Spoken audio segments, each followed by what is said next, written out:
Club.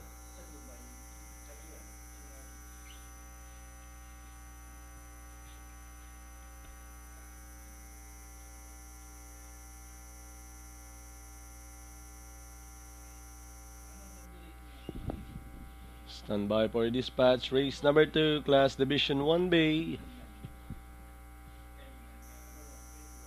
1,200 meters is the distance.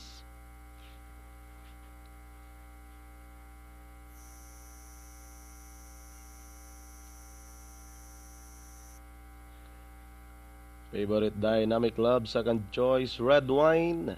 Coming up face to face, Jaden Lablolo. Gates open, they're up and racing. Red Wine draws for your lead. Moving up by the rail, Temptress. Go, go, Snake go, Snake go.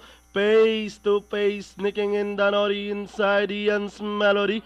Jaden Lablolo as they race towards the half maple. Dynamic Club from the outside takes the lead. Temptress running in second. Go, go, Snake go, Snake go, racing in third. Jaden Lablolo moving up on the outside and still improving as they race towards the 450. Two runners are now parting out for the lead. Dynamic Club. Jaden Lablolo moving up down on the inside. Pace to pace, joining them on the outside as they race for home. Three runners are parting out for the lead. Jaden Lablolo running by the rail. Pace to pace, Dynamic Club in between runners. And down the stretch they come.